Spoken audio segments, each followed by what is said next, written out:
¿Qué tal? Buenas noches, Santiago. Buenas noches, Luis Miguel. Espero estés bien. ¿Qué tal? ¿Qué tal, Santiago? Bueno, tengo el gusto. Vamos a hacer una entrevista aquí al señor Santiago González, politólogo graduado de la Universidad Casa Grande, perteneciente al gabinete de los asesores de la ex alcaldesa Cintia Viteri. Trabajó para la alcaldía de Guayaquil y también para memorables campañas en su experiencia. Quien va a ser nuestro invitado el día de hoy y vamos a realizar una serie de preguntas relacionadas con el impacto social de las próximas elecciones en el Ecuador. ¿Cómo está Santiago? ¿Qué tal?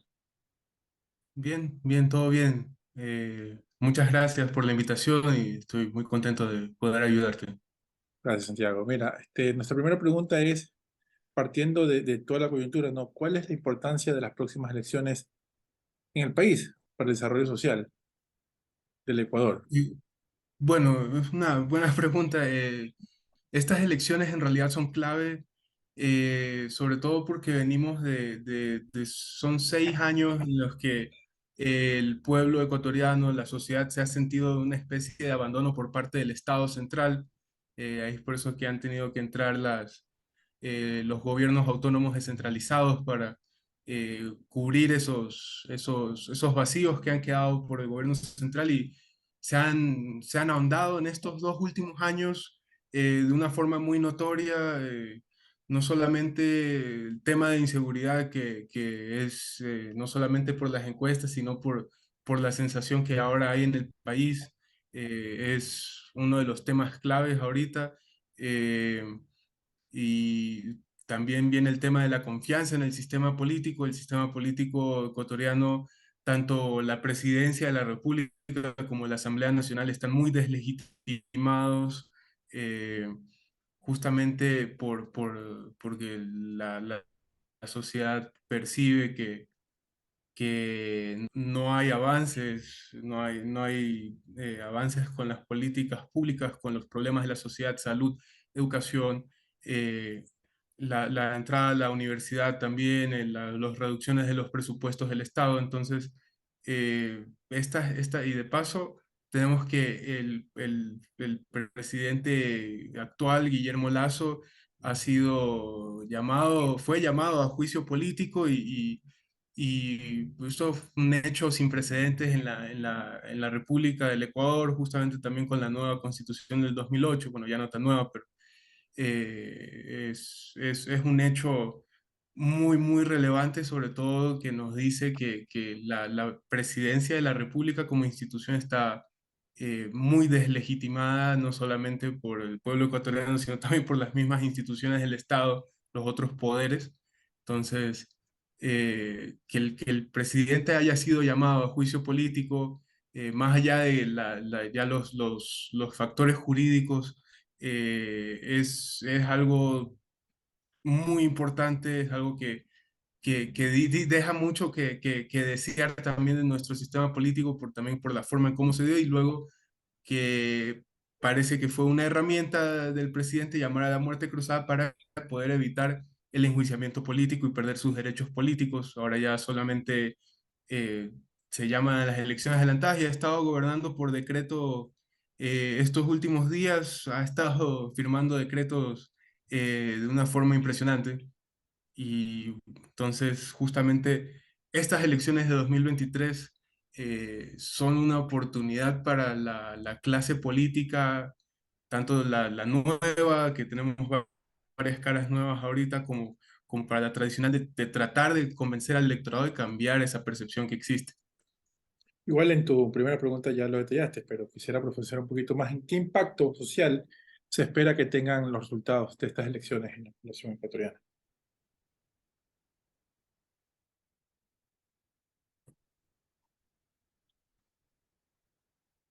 ¿Ya estás ahí? ¿Te repito la pregunta? Hay un poquito de problemas de conexión. Sí. No, no, te decía que un poquito habías profundizado, habías hablado un poquito de esto en la primera pregunta, pero de pronto profundizar más sobre la situación de qué impacto social se espera que tengan los resultados de estas elecciones en la población ecuatoriana. Bueno, no sé si me escuchas bien, tengo un Te poquito escucho de bien, problemas de conexión, no importa. te Sí. escucho bien, sí.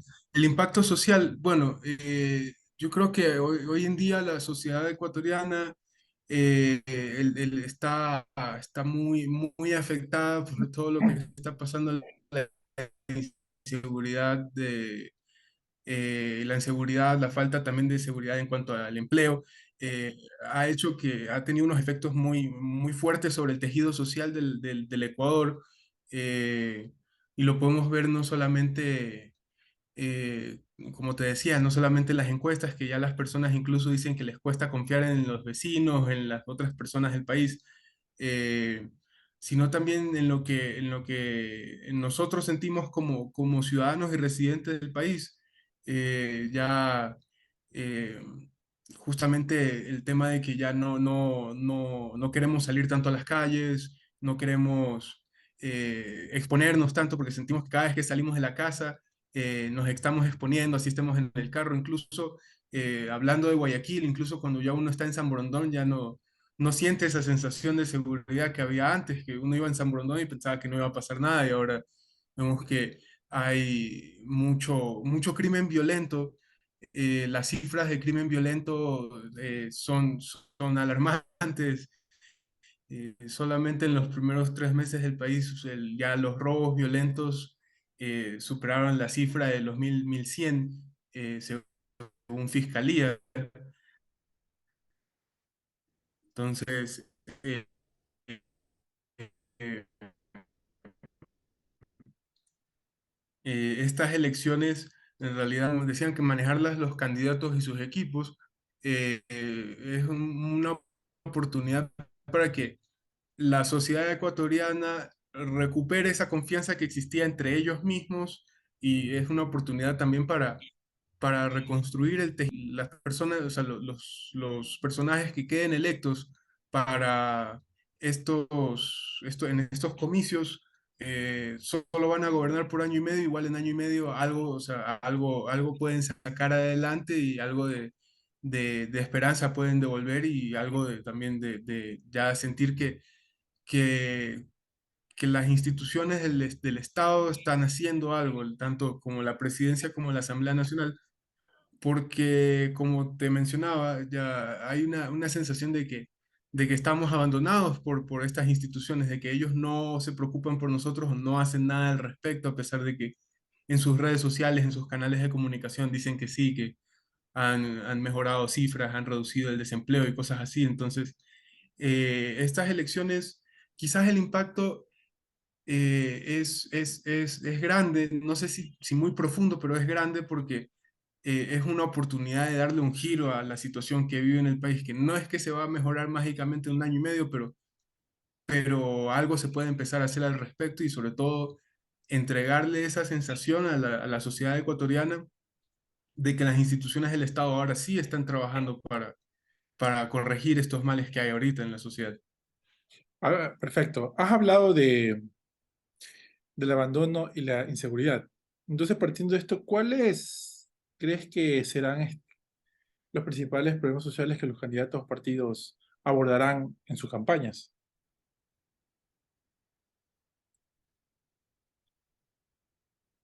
Bueno, no sé si ahí me escuchas bien, Te escucho, te la escucho. conexión es un poco inestable ahorita. Sí, bueno, las principales temáticas que ya están abordando, porque a pesar de que no estamos en campaña, igual ya los estamos viendo un poquito más activos, ya son 8 posibles candidatos, 8 posibles binomios. Eh, y bueno, como el tema central de estas elecciones es la inseguridad que hay en el país, no solamente en las grandes ciudades, sino también en las ciudades medianas e incluso en las pequeñas. eh, son lugares, o sea, donde antes uno tenía una sensación de seguridad muy grande o de tranquilidad sobre todo, y que hoy en día ya no es así. Estamos bombardeados por los medios de comunicación también, que vemos estas noticias catastróficas todos los días y eh, justamente es esta agenda que se ha puesto tanto desde parte de la sociedad como parte de los medios, eh, es la inseguridad, el tema también del crimen organizado transnacional vinculado con el narcotráfico que está tiene una presencia muy fuerte ahorita en el país y es una parte grande de la situación de inseguridad en la que estamos viviendo, ya que no solamente tenemos la delincuencia común, sino que también ya incluso existe el miedo de salir a comer y quedar atrapado en un cruce de balas entre bandas. O sea, esa es la situación que probablemente se vaya a consumir el 60-70% de las agendas de campaña. Eh, Ahora también por coyuntura, el fenómeno del niño, que ya parece inminente su llegada al país, están sintiéndose los efectos en varias partes de la costa ecuatoriana, entonces eh, ya van a tener que sumarle a la inseguridad, van a tener que sumar estas catástrofes climáticas. Ya hemos visto lo que está pasando en Esmeraldas, estas inundaciones, estas familias que se han quedado sin nada. Entonces, eh, el Estado tiene una responsabilidad con sus ciudadanos de protegerlos, eh, tanto del crimen como de estos desastres naturales. Y también tiene el deber de tener un plan. Entonces, yo considero que, que una forma de la que van a manejar su agenda, quizás menos que con el tema de la inseguridad, es el tema del fenómeno del niño en la costa ecuatoriana. Mencionar en sus propuestas creaciones de planes de contingencia, y también de planes de acción una vez que ha pasado la catástrofe. Eh, También viene el tema de la economía del país, a pesar de las promesas que recibimos en 2021, se ha deprimido un poco, a pesar de que hemos visto los informes presidenciales, dicen que la economía sigue creciendo y se ha dinamizado, pero si vemos cifras, no solamente de crecimiento del Producto Interno Bruto, sino también eh, otros temas que había traído al contexto ecuatoriano del presidente era también la inversión extranjera y actualmente, o sea, 2022 cerró con un bajo histórico de inversión extranjera directa. eh, entonces, y este año la tendencia parece ser similar. La famosísima, el famosísimo riesgo país que había bajado cuando quedó electo el presidente, ahorita volvió a estar, está en números rojos, quizás no gravísimos, pero igual ya no son las mismas cifras de 2021.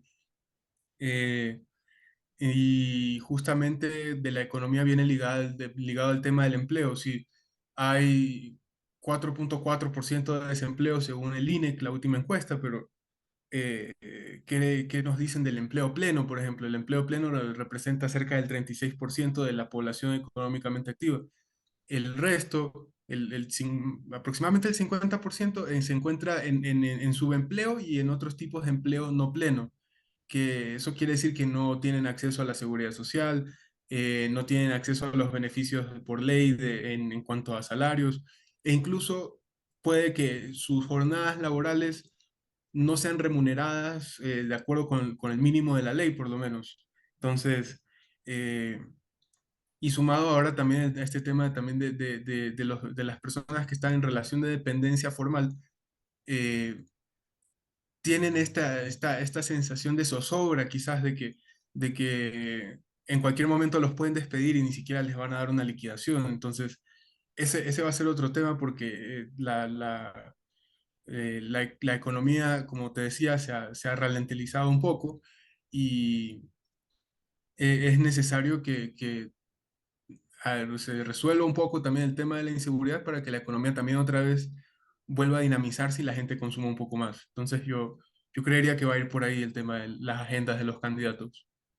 Hablando de agenda, ¿usted cree que en este periodo atípico de mandato será suficiente para poder resolver estos problemas o cómo aportarían estos casi 2 años a la visión que esperamos de Ecuador a futuro?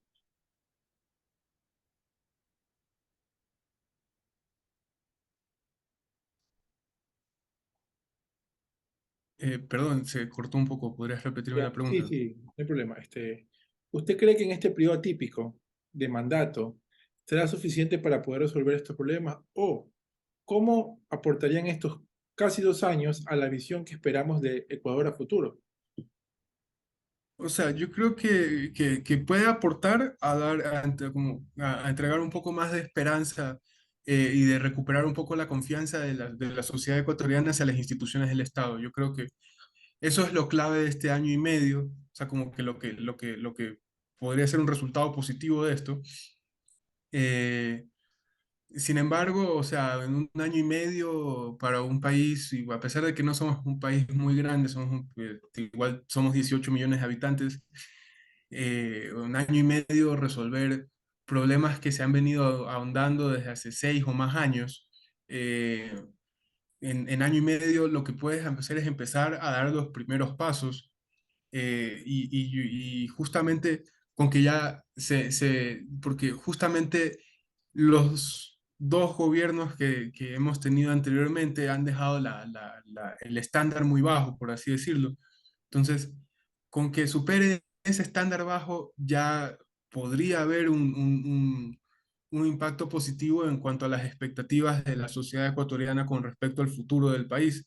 Y justamente eso también les podría convenir a él o la presidente que queda electo en este proceso, porque podrían entrar a su primer periodo oficial y con un fuerte apoyo.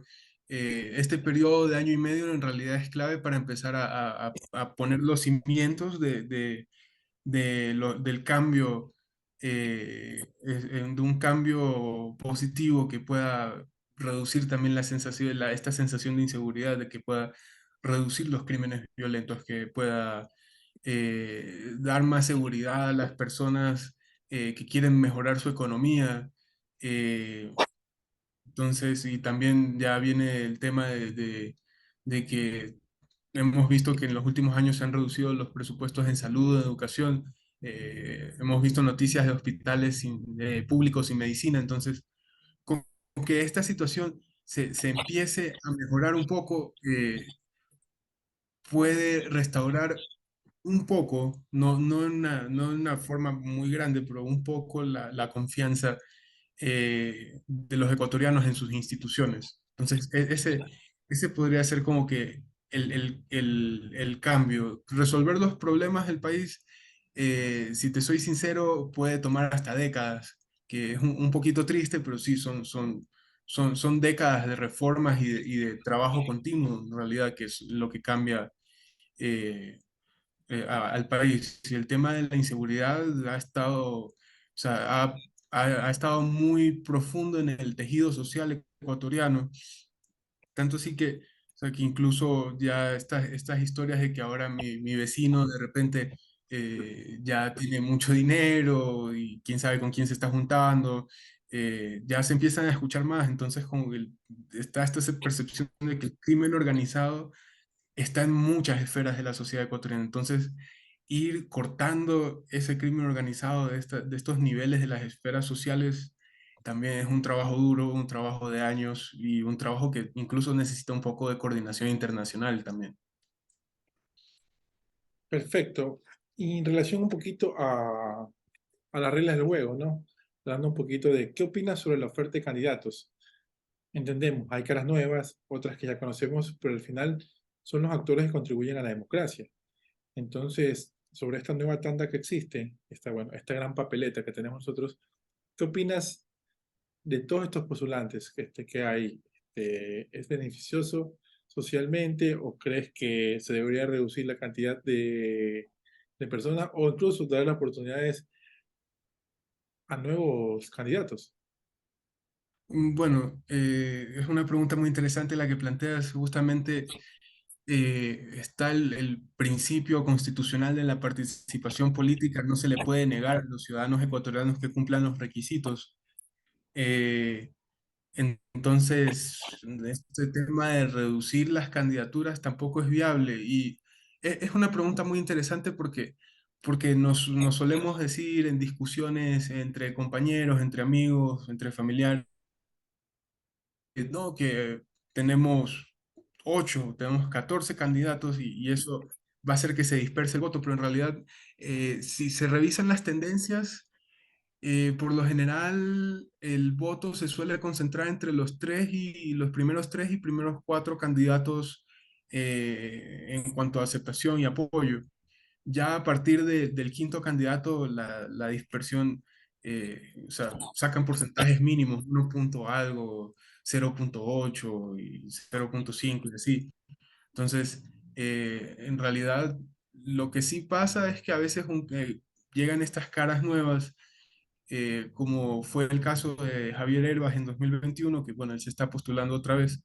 eh, Nadie sabía quién era al principio del periodo electoral y de repente logró o sea, logró obtener casi el 16% de la votación total y ese tipo de personajes a veces te cambian el juego, pero igual, si volvemos a ver las tendencias, la mayor parte de los votos se concentraron en los primeros en los primeros cuatro candidatos. Eh, siempre es importante ver caras nuevas, eh, a pesar de que a veces sabemos quién los respalda y quiénes no, entonces eso a veces también influye en la percepción que hay, pero es bueno. También es interesante que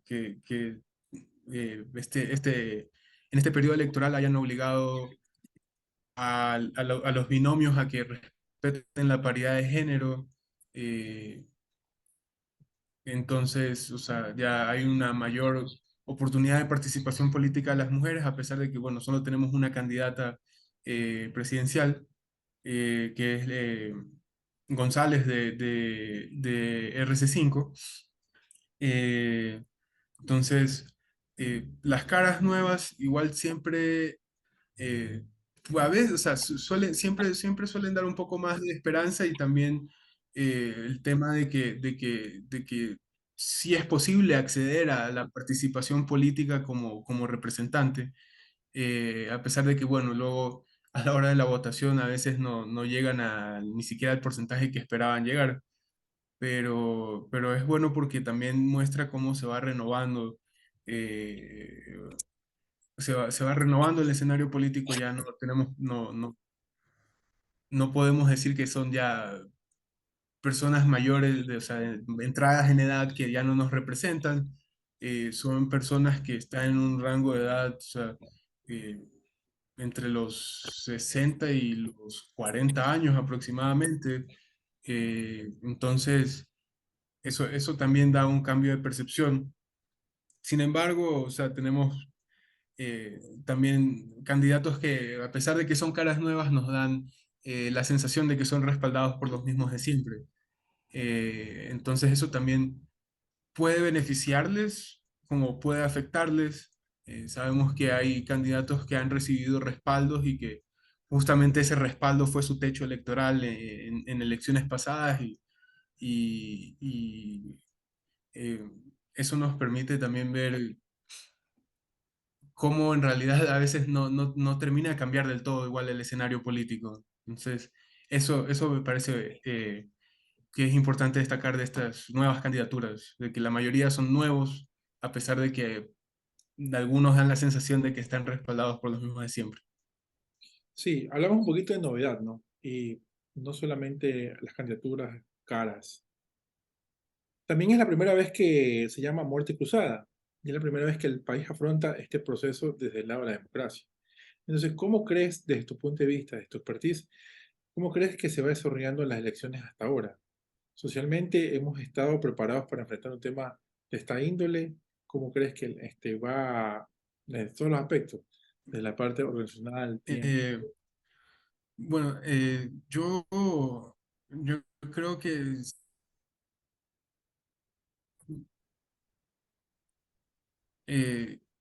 si ahí me escuchas. Sí, sí, puedes repetir, sí. Sí, claro. Bueno, yo creo que socialmente preparados, no sé si estábamos. Ha sido una noticia que nos ha sorprendido a muchos.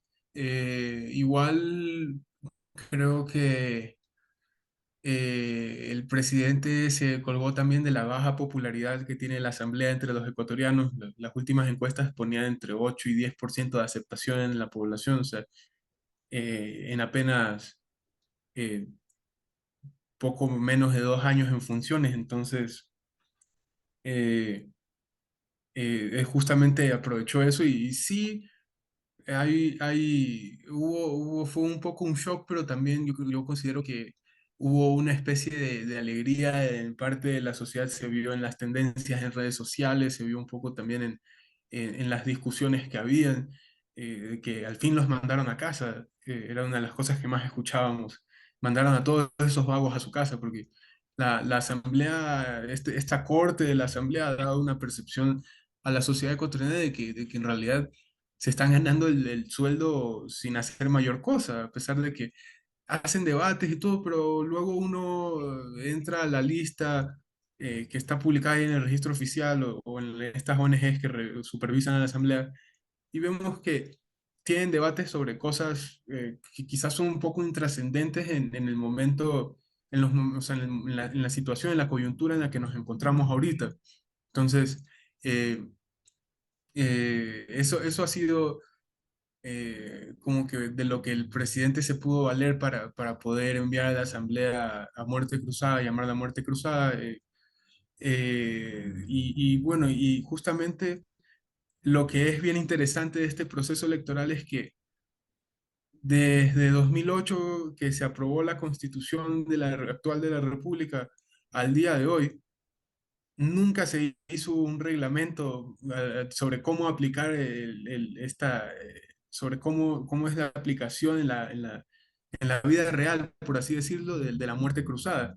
Entonces, eh, lo pusieron a los consejeros del CNE a correr, porque según la ley es un plazo de 6 meses en el que se tiene que cumplir todo este proceso electoral y como no había un reglamento sobre cómo se aplica esta ley, han tenido que sacarla sobre la marcha y esto también va a dejar jurisprudencia eh, en caso de que se vuelva a aplicar este mecanismo de muerte cruzada. Entonces, eh, y que si en caso de que se vuelva a llamar a muerte cruzada, tenemos ahora esta suerte de reglamento que han hecho, porque no es un reglamento así como que hecho y derecho, como son el reglamento para la aplicación de la ley orgánica integral penal otros marcos legales, estas leyes orgánicas que son más grandes. Entonces, yo creo que eso es como uno de los hitos que ha dejado esta muerte cruzada y que bueno, fue también a percepción de muchas personas la forma de salvarse de ser enjuiciado del presidente. Eh, y de poder ahora sí empezar según él, a hacer lo que siempre estuvo en sus planes, según muchas personas, según el público en general, para recién empezar a trabajar. Y que, bueno, esto también le ha permitido gobernar a punta de decretos bajo la aprobación de la Corte Constitucional, todos los decretos que él firme para crear leyes en materia económica. eh, no tienen que pasar por la asamblea como antes porque ya no hay asamblea, sino que solamente tienen que ser aprobados por la Corte Constitucional y esto le ha dado un margen de acción muchísimo más grande y por eso es que ha sacado varias leyes bastante controversiales a pesar de que nos ha querido el tema de que iba a subir la base imponible del impuesto a la renta, también a subir el monto que se puede reducir del impuesto a la renta. Ha sacado normas en cuanto a extracción de minería, eh, normas en cuanto a consorcios privados que puedan operar en Galápagos, en las Islas Galápagos, que son cosas que normalmente no podría hacer si no hubiese aplicado este mecanismo. Ya. ¿Y cuál tú crees que es el papel de los jóvenes en las elecciones y cómo pueden influir en el futuro social del Ecuador? Perdón, ¿podrías repetir? Sí, ¿cuál es el papel de los jóvenes en las elecciones y cómo pueden influir en el futuro social del Ecuador? Bueno, ¿cuál es el papel de los jóvenes? Los jóvenes, bueno, valga usar esta frase cliché, son el futuro del país.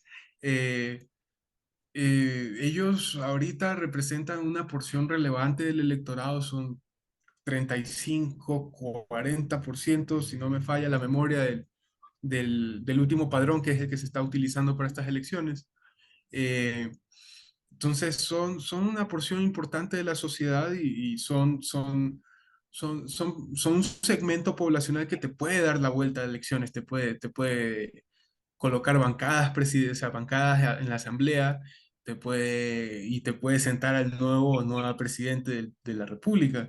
Eh, eh, Sin embargo, está también esta percepción de que los jóvenes son un poco desconectados con la sociedad y la política. Yo no estoy tan de acuerdo. Yo creo que las nuevas generaciones se están involucrando un poco más, pero no de la forma tradicional como lo solían hacer generaciones anteriores, sino que ya ahora es a través de redes sociales, de estas, no solamente hablo de tendencias de TikTok, los bailes y eso, sino también de tendencias en cuanto a activismo, en cuanto a protección de derechos. Eh, los jóvenes jugaron un papel clave también en las elecciones, perdón, en las manifestaciones del 2019 y las del 2021. Entonces, eh, si bien no se involucran como todo el mundo o como las generaciones anteriores esperan, yo sí considero que ellos en realidad tienen están bastante involucrados en realidad y justamente eso fue parte clave del fenómeno Herbas y Yaku en las elecciones del 2021. Ellos llegaron a este segmento joven con otros discursos. Los jóvenes también son personas que están cansados de la política tradicional, esta política del enfrentamiento, del yo te dije, tú me dijiste, yo hice esto, tú no. Y buscan más bien discursos conciliadores, que eso fue lo que empezó a aplicar Guillermo Lasso en la segunda vuelta de 2021. Entonces, yo creo que ese es el papel que tienen los jóvenes ahorita. Y ahora mencionaste mucho la tecnología. ¿Qué papel crees que jugará la tecnología en estas elecciones? Bueno, primero, estamos en plena revolución de la inteligencia artificial, entonces eso puede cambiar la forma en la que los equipos de campaña de los candidatos decidan manejar ciertos temas y cómo eh, empezar a trabajar algunas cosas en cuanto a comunicación y en cuanto a realizar los productos de comunicación. Eh, de ahí, o sea, desde 2006, 2007 hemos visto que si no manejas eh, redes sociales para tus campañas, no vas a llegar a la gente y justamente vemos eso como los medios, la gente dicen, no, la gente ya no lee periódicos, no, la gente no lee periódicos en papel, la gente lee los periódicos ahora en su celular, en su tablet, en su computadora. Entonces, yo creo que con la forma en cómo los equipos de campaña manejen el tema de la comunicación y el uso de la tecnología va a influir en qué tanto impacto tengan sus propuestas y en qué tan lejos puedan llegar en este tema de qué tan lejos puedan enviar sus propuestas al electorado, o sea, a cuánta gente lleguen y a cuánta gente en realidad lleguen y toquen con sus propuestas. Continuando, ¿no? Con la siguiente pregunta. ¿Qué medidas, ¿qué medidas propuestas por los candidatos podrían tener un mayor impacto en la reducción de la desigualdad social en Ecuador? Bueno, o sea, de lo que han hablado es que hemos visto igual como ya hemos ido comentando a lo largo de la entrevista, es que el tema que más va a ocupar la agenda es el de inseguridad. Entonces, escuchar sobre estas nuevas políticas para combatir la desigualdad, primero que depende mucho de la tendencia política del candidato, lo van a tomar, lo van a decir de esa forma o le van a poner otro nombre o ni siquiera lo van a mencionar.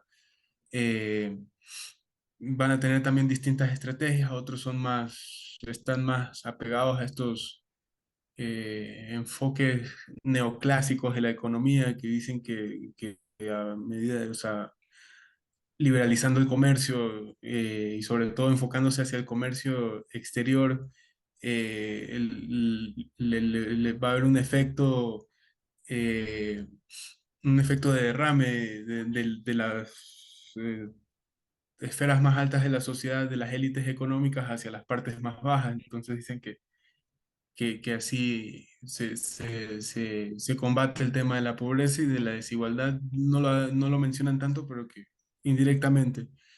De ahí tenemos candidatos que son un poco más progresistas a la hora de sus discursos, de sus ideas y que no solamente, ya no solamente tenemos en mesa el tema de las desigualdades económicas, sino también las desigualdades de género. Eh, por ejemplo, estas políticas positivas hacia la protección de la mujer, por ejemplo, es una buena forma de empezar a- a reducir esta brecha que existe entre hombres y mujeres. También está el tema de lo que también ya habíamos mencionado, el de las garantías para las personas trabajadoras, las garantías de que hay de que exista una mayor posibilidad de encontrar empleo pleno, con posibilidad de crecer, con posibilidad de acceder al seguro social, con recibir los beneficios de ley. Entonces, esas han sido formas así un poco para hablarlo superficialmente, de que han tocado el tema para la reducción de las desigualdades en el país. Eh, pero el tema es que debido al contexto en el que nos encontramos, igual le van a dar más énfasis al tema del combate a la inseguridad. Entonces, eh, igual, como también habíamos mencionado, es importante que toquen el tema de economía y empleo porque son temas que quizás no ocuparán tanto espacio como la inseguridad, pero que son temas que también nos afectan a todos y que son temas que sirven a la hora de de formular las políticas públicas, sirven para justamente hacer este combate de la desigualdad que eh, siendo países latinoamericanos tenemos mucha experiencia con el tema de vivir con desigualdad, entonces sabemos cuáles son los efectos negativos que tiene tanto en lo político como en lo social, incluso en la misma economía, tiende a ser negativo para la economía cuando la desigualdad dentro de un país es muy grande. Entonces, eh, sí, sí lo están manejando y es a través de las políticas que planean plantear a través de los ejes de economía y empleo. Perfecto. Y para finalizar, un poquito ya separando lo general y siendo un poquito más específico, ¿no? ¿Cómo esperas que las próximas elecciones influyan en los derechos de los grupos marginados y vulnerables en la sociedad? Bueno, esa es una muy buena pregunta. Yo considero que, o sea, que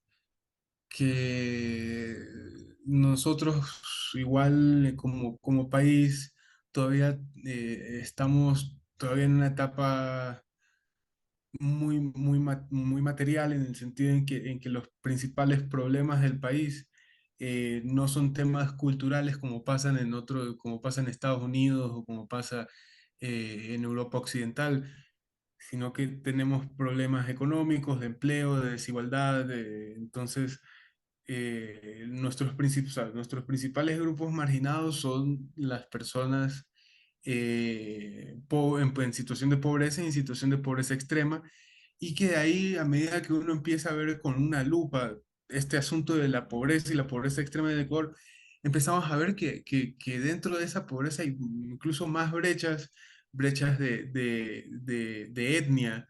Tenemos que las personas indígenas y las personas afroecuatorianas son más propensas a estar dentro de estos grupos en situación de pobreza y pobreza extrema.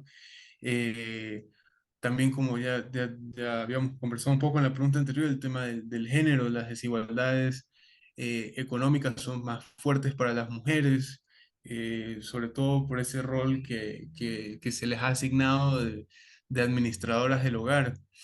Y muchas veces que les toca hacer de madres solteras o tienen que cuidar también de las personas mayores en su familia. Entonces, la forma en cómo la mujer percibe su sueldo es muy diferente por de estos diferentes factores que tiene que tomar en cuenta dentro de su propia vida. Entonces, Justamente una de las formas en las que yo veo que se va a estar tratando este problema de las desigualdades, o sea, no de las desigualdades, perdón, de los grupos marginados es a través de proyectos y políticas públicas en la materia económica.